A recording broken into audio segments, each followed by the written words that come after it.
You love me so, me so, me so.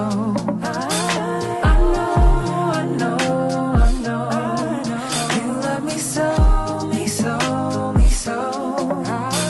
I know. You love me so, me so, me so. Ladies and gentlemen, we have the newest show in the blog today, and it's called Navigating Life with me, Viwe. And thank you for joining us today. In this show, the promise is we will have conversations that are very honest, that are very earnest, that are going to honestly explore things that are not spoken about enough in society today. And by that, I mean we will be talking from everything from career to family, to life, to spirituality, to just being a wholesome person and surviving in this very modern and dynamic world today. And today I have a special guest, a very personal friend of mine, whom I've brought along to have our very first conversation. So in that, I want to welcome Wetu. Hello. Hi, it's good to be here. I Great hope to I'm going have to be you as feisty here. as you are. Great to have you here. I promise you I Yes, needed you here. absolutely. Of course, I really appreciate having you here, and I must actually say it Oh, here. it's good to be here. It's my privilege. One of the reasons I thought maybe this conversation, or I needed to have you here for the first conversation, is honestly based on the type of conversations that we would have, you know, and in that, just understanding how. And I know that we don't always see things the same, right? We don't look at life from the same perspective. And it's quite nice because I'm surprised why I'm here. Yes, Because we I disagree most of the time. I understand why we would be. But I think maybe just to take everyone along with us, maybe let's just first go in and tell people who we are. Everyone, I promise you, I might be saying people must come in and navigate life with Viwe. Navigate life with me, guys. But I also know that I'm not somebody who is quite known, right? I'm not. I hope you believe me.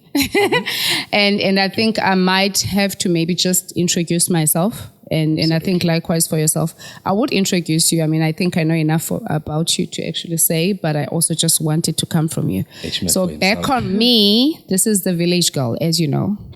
And I know how other people, I've got friends who always say, don't call yourself a village girl, blah, blah, blah, blah.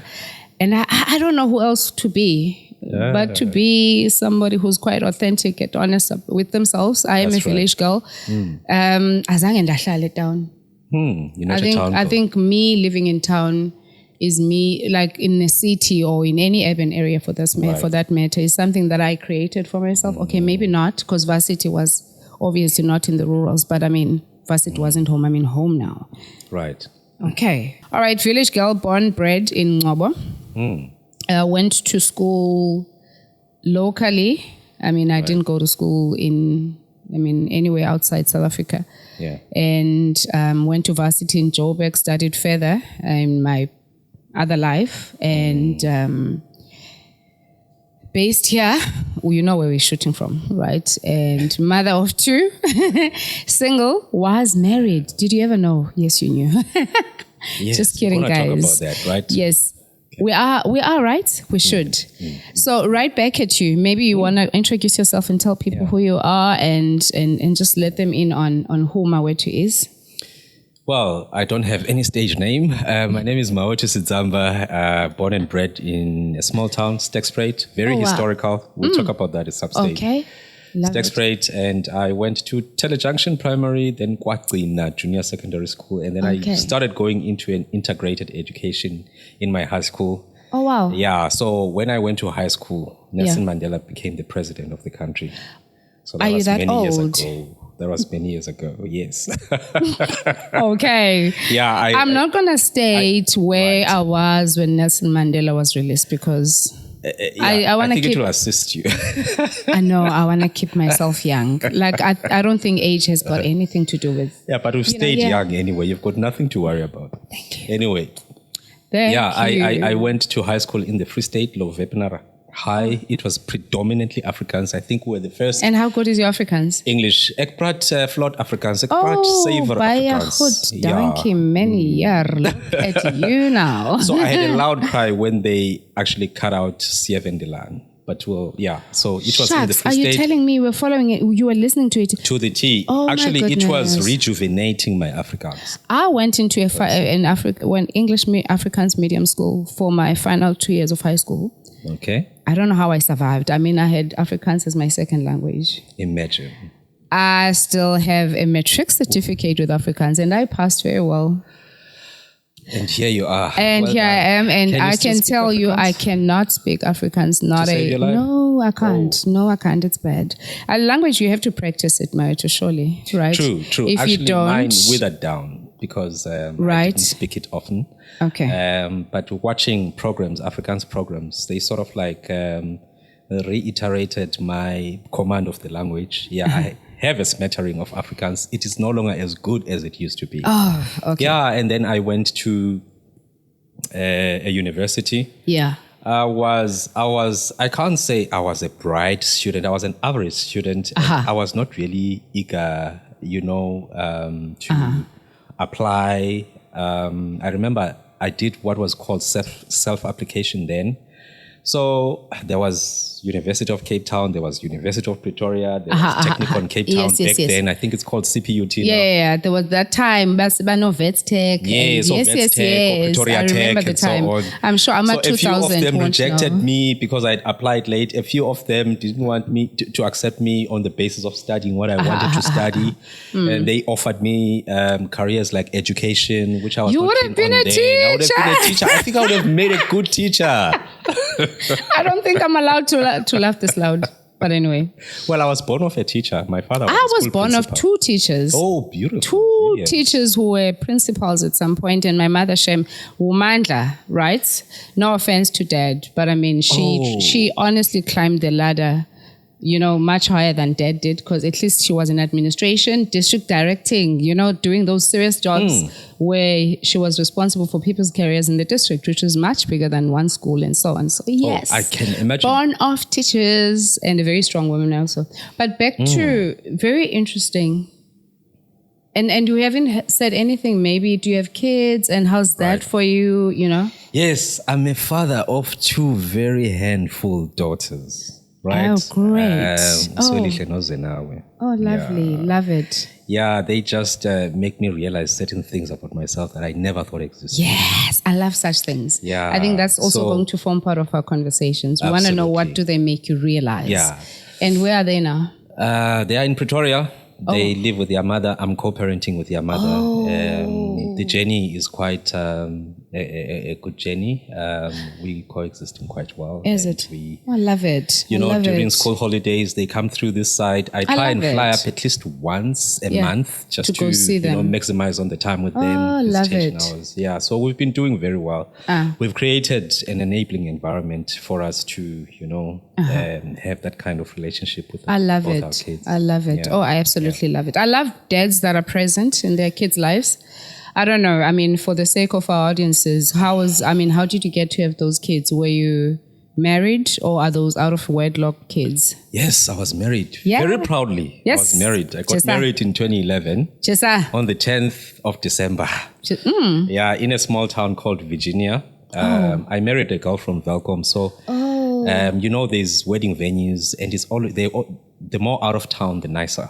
I It gives you like a farmhouse feeling with the chapel, and the garden Cute. and nature. Oh, the birds cute. and Oh, my everything. goodness. Yeah. It's like one of those white people.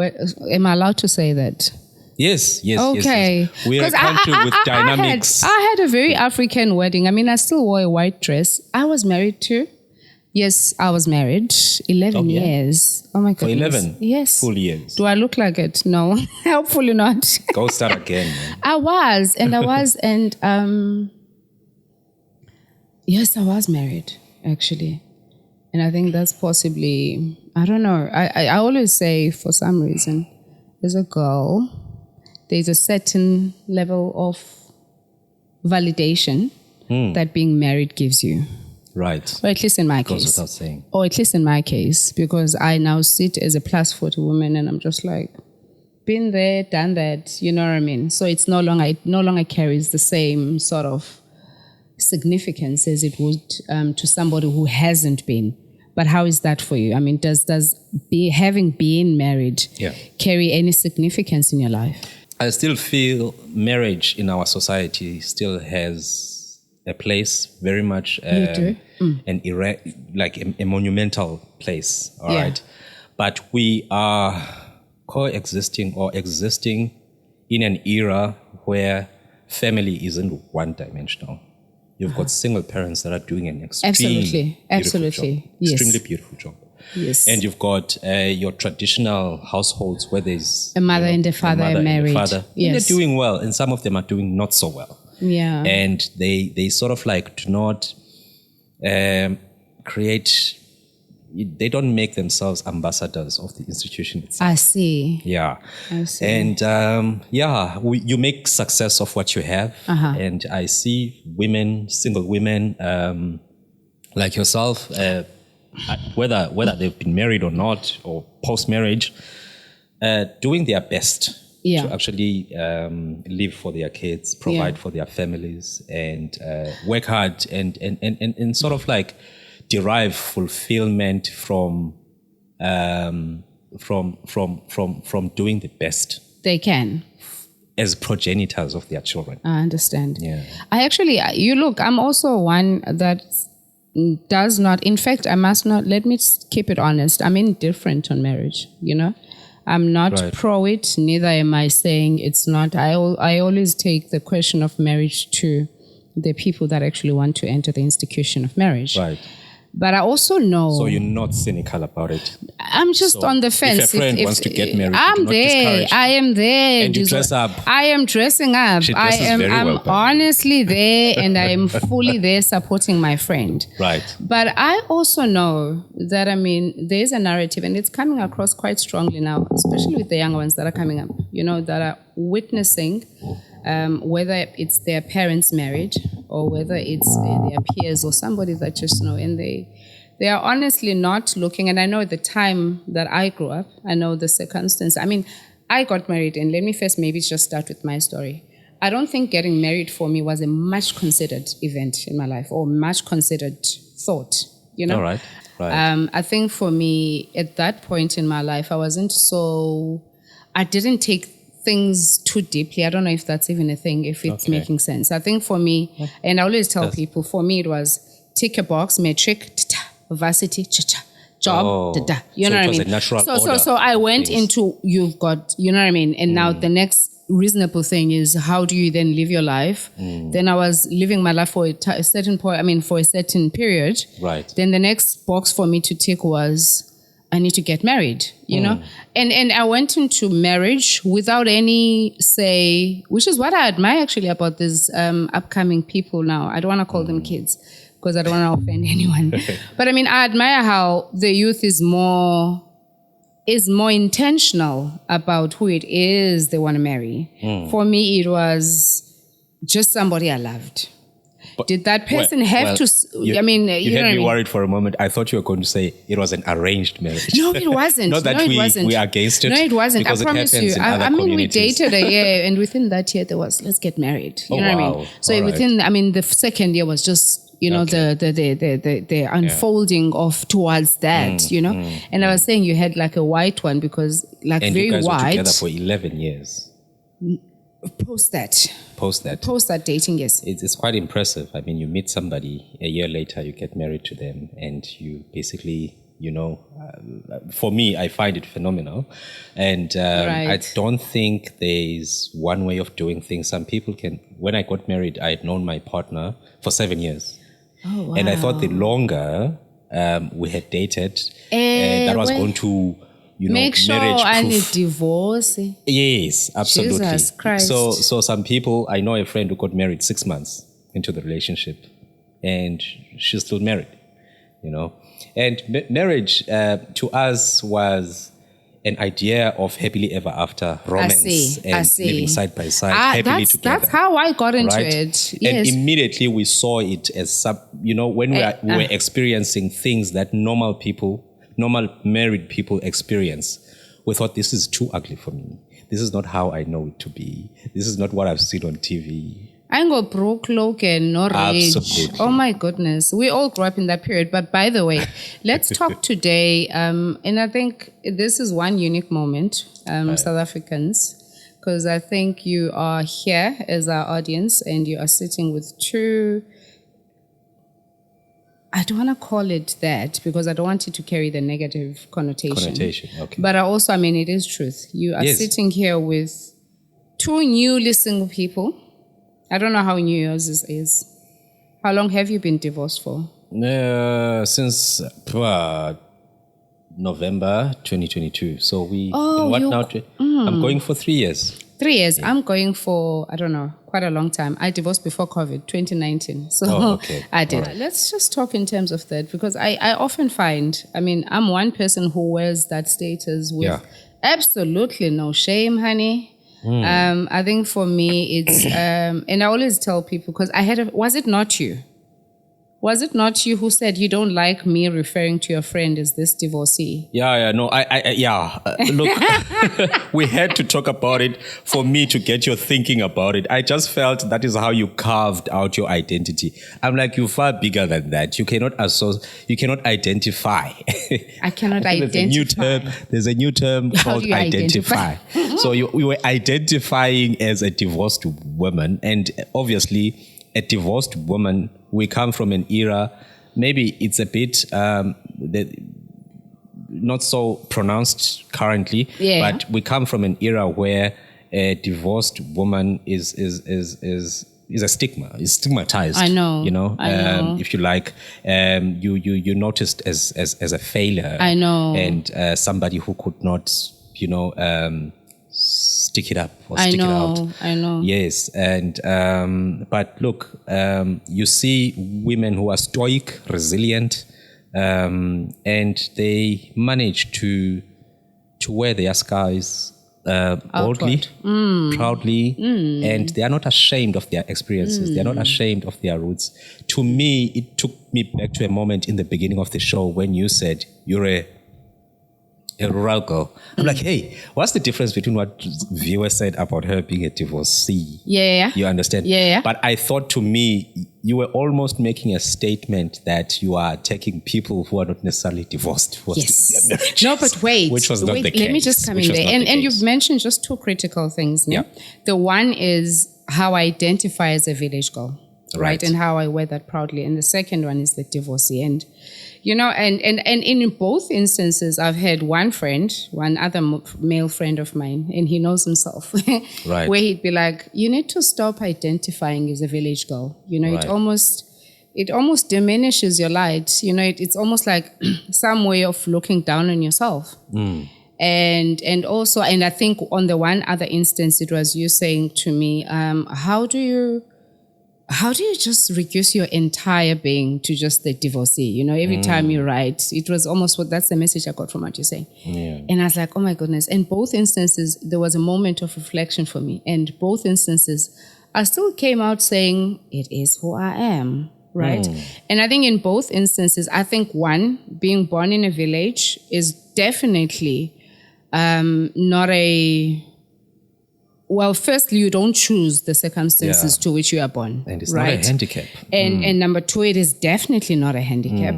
And number three, I look, with everything around it, I still certainly would choose to be, against having to choose Uba or, being born in a township or in town. I still think with everything that it came with, I would still choose to be born and ndiyokamanzi emlanjeni yovasa ishirts esikolo emlanjeni after school, minding the kettle. And that's part of how maybe I was I was sort of inducted into There was this life. structure in your life. There was There was that. routine You know what I in mean? your life. There was. But And also, those are the disciplines we need. It doesn't matter where you live. absolutely. Yes. And then secondly, on this divorce party, and I'm also the worst because I am known in, as much as I'm not a generally known person, but those that know me will know, but I made a statement around my divorce. I threw a divorce party. Yes, let's talk about that.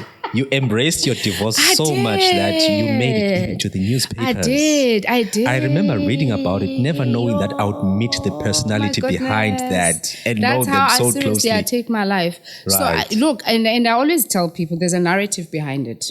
So I Right. wasn't in favor of my divorce, but it had to happen because the situation had broken down to a level where we had No to go one through ever it. is in favor. But here's the thing. Yeah. I know. But here's the thing. Because we've been together for so long, we carried a lot of people around, along with us on our journey. Absolutely. So there were people that were part of our journey so intricately and we didn't even realize. And they were shattered. They were shattered. And I cannot blame them because they were experiencing They were the pain. invested They were in it. invested in the relationship. Right. Whether or not they should have been is a question somebody else can ask, not me. But True. so, and I remember this one day. Look, I've had a lot of people calling in the time leading up to the divorce, offering prayers and so Right. on. And so when it finally happened, Right. the reality hit. Okay, who do you then become? I had a lot of questions. But in that space, I also needed just to breathe. Right. But in that same space, it's everybody who was just coming and expressing their pain around me. I remember walking into a Sort of a certain... pity party. It was. I remember walking into a cosmetic shop Right. locally, and this lady called me aside at the door of the shop. It's like siyabonana. So it's like, hello. I'm like, how are you? And it's like, yo mntanam, ndivile. Okay, so says the lady that said she's not popular. Wait, no, but I'm not. I promise you I'm not. So this lady says, yo mntanam ndivile. Ha, uvendon. Like I didn't ask, I knew uvendon. But I remember how it made me feel. That her pain made me feel pain. Oof. So I was crying at only the door of this shop and I'm like, yay, clearly there's going to be plenty of this. And I was like, I know myself, I know how I function. If you feel sorry for me, I feel sorry for myself. So Right. everyone close to me knows that even in my pain, don't feel sorry for me. Find ways of supporting me. So I saw in that moment that if I allow for everybody to express their pain so genuinely, because I'm not distrusting where this was coming from. Right. And how disenabling it was to me. Right. And I remember going back home that day and deciding, no, I need to do something about this. Right. I honestly just need to do something about this. Yes. And the divorce party was the most sensible thing I could think about. Because what it gave me was two things. One, people could no longer feel sorry for me. Right. Number two, it was going to leave questions at who does that. Okay, that was very strategic. But that gave me space to breathe. So the conversations that ensued after the party never took you to that sad No. space. No, but you must also remember when I did the party, I made sure there was media. So I Right. called some journalist friend. I was like, let's do me this favor. I don't want this narrative to go wild. I want to Okay. control the narrative. So you be there and also capture these things as they're unfolding, but also let's control how this is. And my controlling it was when people hear you doing a divorce party, they naturally assume you are bashing your partner and you are saying, hey, look at me, I'm better. But in my case, it was really a story of saying, look, these are two people who have tried Tell and me, who have failed. was it a and party as would understand them with speeches and stuff? No, it was quite interesting. Yeah. So it was at one of our prominent hotels here. So I called them up to say, I need venue, I need this, and we tick. And I am so grateful. And I actually just want to say to the group of ladies that are my friends that were there to support me. Because, oh my goodness, I think initially I thought I was doing a sort of mini for 15 people. I had close to 50 ladies there, if not more. Because the list kept getting bigger and bigger and bigger, you know what I mean? And it was quite ceremonious. It was not let's braai and drink. It was quite, we were all there dressed to the, you know what I mean?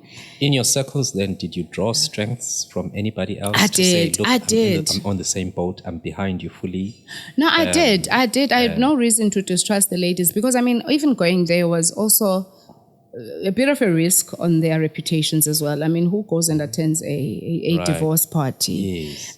But I think because they understood the person that I was or that I am, and I think trusting the intention behind it. Because I spoke about it quite openly. I said, look, I've got to make sure that I retain my ability to walk the streets. If I now feel like, oh my God, there comes my way to, oh my God, I'm so ashamed. I could not Right. carry Yeah. the event Yeah. as a shame. I needed to work through it and I needed to take my kids through the whole journey. So the last thing I needed was to deal with PT and all this. So I chose to rather be seen as somebody who is of questionable morals, sort of, rather than being pitied, to say, who does a divorce? But then I know from the church that my ex-husband comes from. You wanted to Brenda Fassi the situation. No, I did. Absolutely. Then disithi vulindlela lemamgobhoza. I was certainly coming back in style, honey. Because also remember, when I got Right. married, I come from a small town in Ngcobo. Kwakuvala istrato ipolisa ngapha, nelinye ipolisa ngapha. Do you understand? It was a big event. I mean, Upatko Mafani was my MC. And with the energy kachawe, you can imagine it's That guy never disappoints. I He promise never you. disappoints. So I was just like, also, I mean, how do I just walk out of this situation with a tail And it's a between my natural legs? choice for any of your events, Sorry, right? no, he is. It No, is, he because, is. I mean, But I last must year- actually give credit to the ex because they had a bigger relationship. Oh, yeah? I just drew from it, see. you know what I mean? But All right. it was Oh, you see, initially his. that's another element about people who marry and Yeah. ultimately divorce, right? Yeah. There are relationships that you get invested in. Oh, And some absolutely. people you meet through your partner. Yeah, you Now, do. maturity Yeah. says you continue with friendships Oh, to say, look, as much as absolutely. something went wrong But there was something on the here. nutshell. Yeah. But look, I still retain relationships, respect, admiration, Absolutely. love, care. Yes, absolutely.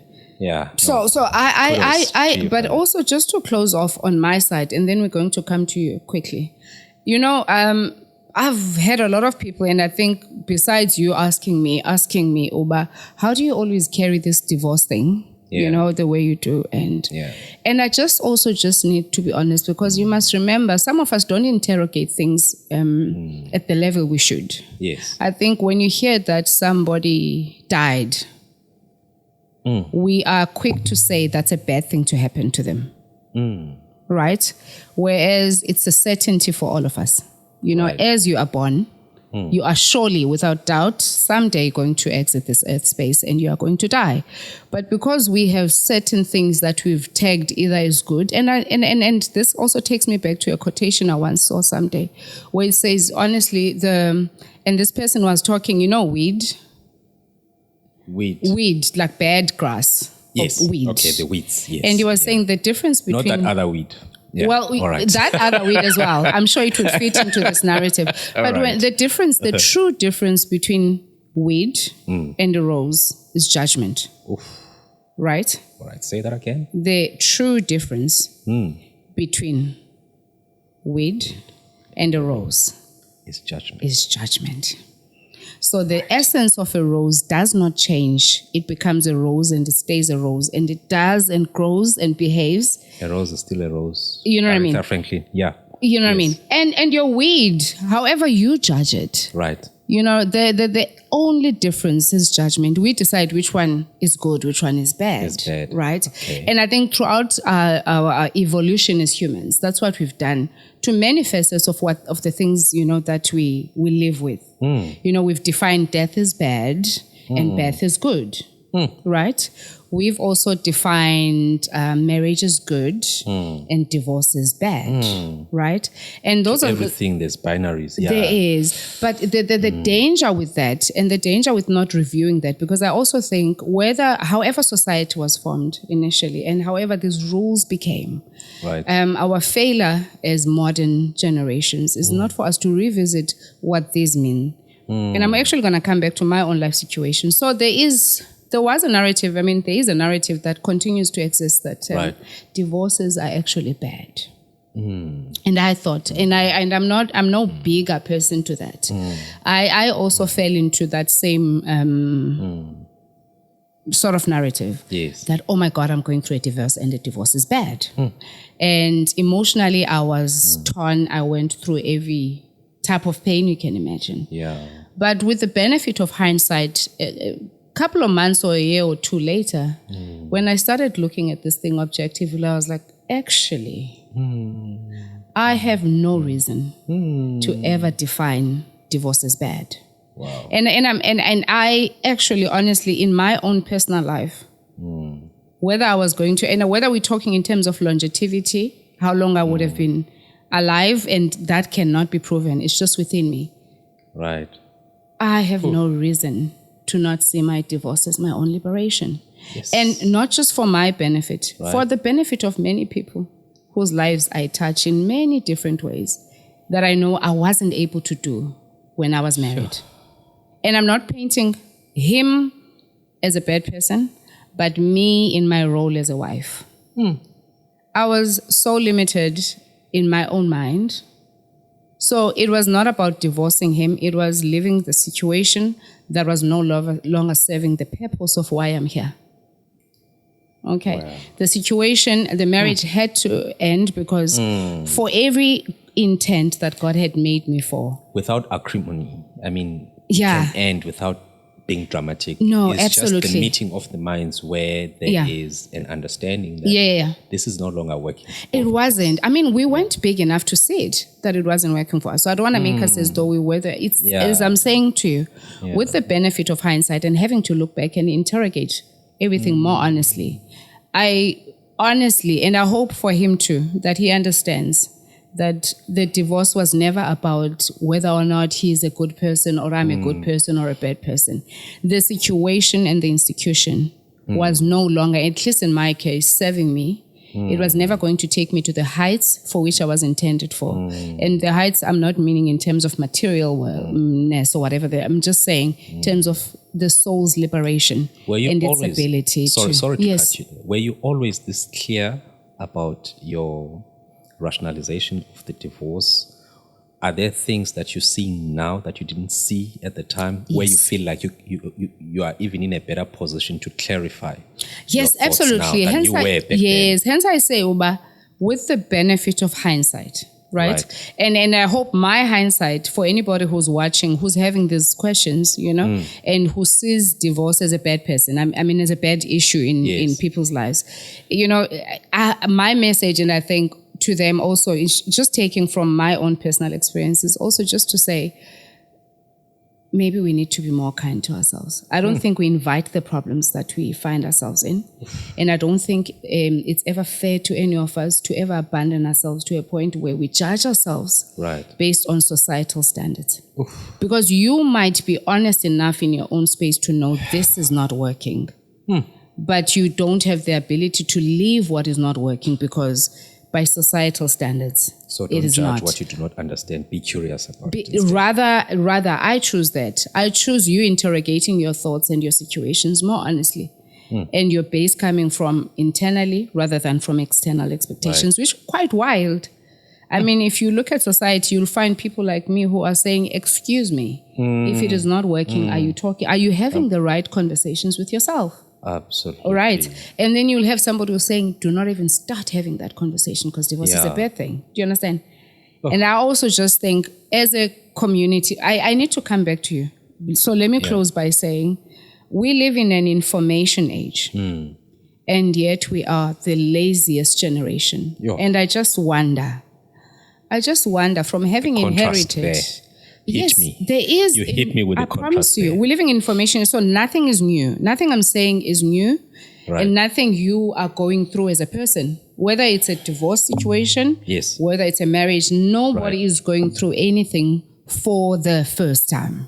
So whatever you're going through, somebody has gone through before. Absolutely. Whatever There's nothing new under the sun. There isn't. Whatever questions you're asking yourself, somebody has asked themselves. But the greatest challenge for every human is how are you moving the conversation forward? So if your father could not leave and said, I'm staying for abantwana bam. Now you are a generation that comes after that. And you are still saying, I'm staying for abantwana bam. And the generation that's going to come. And the greatest, this is more attached to my spiritual belief as well. that humanities move forward by collective consciousness. How are we making our conversations progress within ourselves? Oh, you said you were once a lecturer. Let's come back to you. I can speak volumes as a divorced woman, but how have you experienced your life more deeply as a divorced man? Do you want the truth?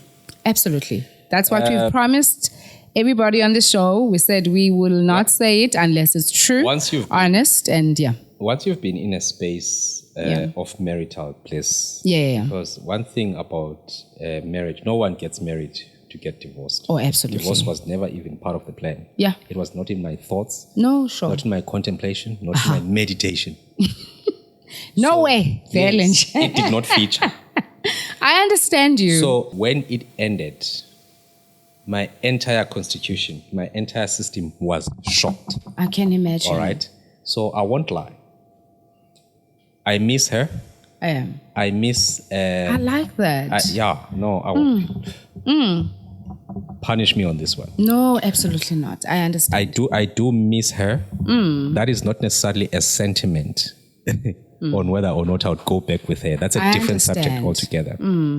But we created memories together.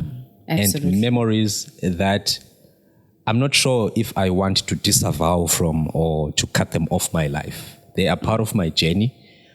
She has given me the taste of a beautiful marriage.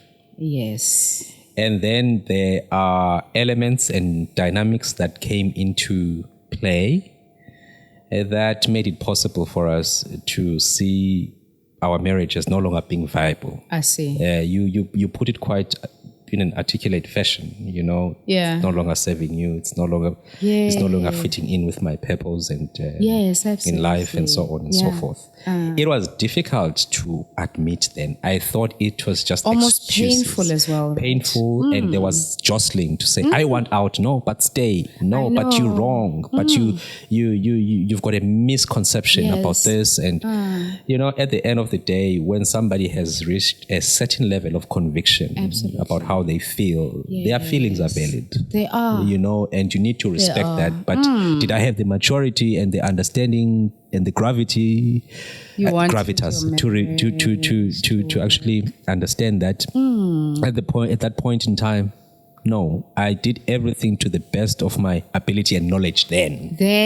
But now, in hindsight, yes, you said it earlier, with that right? benefit of hindsight, I've got so much maturity in understanding her thinking. Sometimes maybe she could not express herself quite eloquently around certain aspects. But I hear her now. You know, you can even go say, hey, yes, sissy, don't understand. But hey, guys, don't we all wish? I was not quite isn't she lucky? in sync. Yes, man. We were vibrating at different, and you find yourself navigating around other virtues, yes, that challenge your character, like forgiveness. I just felt my life was much more lighter with forgiveness of self. Starting first, self. and forgiveness of the other person. Absolutely. You know, to say, look, no one can just wake up to make your life miserable. Yes. But the decisions that they are making, they are decisions that are, you know, I don't want to say self-centered, but they are, you know, people are just self-aware. Absolutely. You know, assured. They just want to carve out an identity because they feel that they can be better and do better, you know, outside the confines of marriage. Yes. You know, than inside. And sometimes marriage. I said, you can have it all, man. You can do it all. Oh, but it's not conducive. This plant is not going to grow. Eshmar, you know. It's not being watered right. Yes, it's not being watered right. And can I just come in? Yeah. Whether, you know, the marriage, and I like the analogy you just created where you're calling the marriage the plant, right? Yeah. It does not necessarily mean that the people that are watering it are bad people. No. Right? They're not bad people. They're not bad people. They're not bad people. And I think if we will be very progressive if we remove that.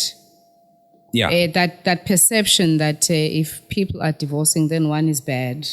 Yeah, no. You know what I mean? I just think if you both know that divorce itself could have been the most progressive thing, although this is understood as a controversial subject, especially in religious circles, because we're taught that God hates divorce. Yes. All right. So we can debate that, even though sometimes these things do not really require debate. They just require understanding. Okay, why did this happen? Oh, okay, I see. All right. We can have our own sober sentiments, because when you are not in the pot, it's easy to stare and say, okay, this doesn't taste good. Absolutely. And the condiments, the balance, and so on. Yeah. Until you experience it yourself. Absolutely. You reach a certain level of understanding about things, and you release certain things as well. Yeah. And we don't have to be in control and in charge all the time. All the time. But because, as I said earlier on, I've got 2 beautiful daughters. So I am interested in everyone, the 3 of them, having a beautiful life. Can you imagine if one of them has a miserable life? What happens to the connection? Yeah. And what happens to me as well. Absolutely. So I am almost obsessed in making sure that I invest in this co-parenting relationship. I love that because not a lot of divorcees get that right. I wish they could. It's still it's quite sad. I wish they could. Everybody deserves grace and patience. Yeah. Absolutely. Yeah. Thank you for the conversation.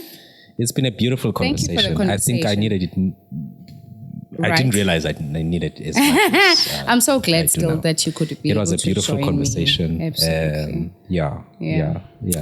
So in closing, things. Thank you. I think what we've just gone through in this episode was just letting you in on who we are, and also and I think we had one major event that we both went through, and we thought it proper for us to just exploit that a bit, and as a way of just introducing ourselves to you guys. So in closing, I say, and I want to actually go back to what I was saying, that the only difference between a weed and a rose is judgment. And I want to add to that and say, we I learned something today. Walk the same earth that Jesus walked, that Abraham walked, that Mahatma Gandhi walked, that Nelson Mandela walked, that Winnie Madikizela Mandela walked. And I think it's our greatness is within us. And I think we do, from time to time, get ourselves involved in situations that limit us from realizing our true potentials. And sometimes those situations are our marriages. And whilst marriage is a beautiful and blessed thing, but we cannot deny that also on the flip side of the coin, it can be quite a daunting and quite a painful and a limiting institution. And I think if anything is to become a contribution to the subject, honestly, we would like to close off by saying, but ultimately you cannot be told who to become. I think the greatest version of who you are is within you. And only you can present to the world who you are. Absolutely. It can never be outsourced. Your truth is within yourself. And I think this goes across many facets of your life, not just marriage. Right? Be authentically you. You cannot draw your compass from outside. It is within you. Right. So whether you stay or you go, I think, and I hope dispelled. Well put. The notion that certain things are good and certain things are bad. The only difference between a flower and a weed is judgment. Judgment. The only difference between marriage and divorce and everything still is that you can take it as far as you want to. Thank you so much. That's a wrap. I know, you love me so, me so, me so. I know, you love me so, me so, me so.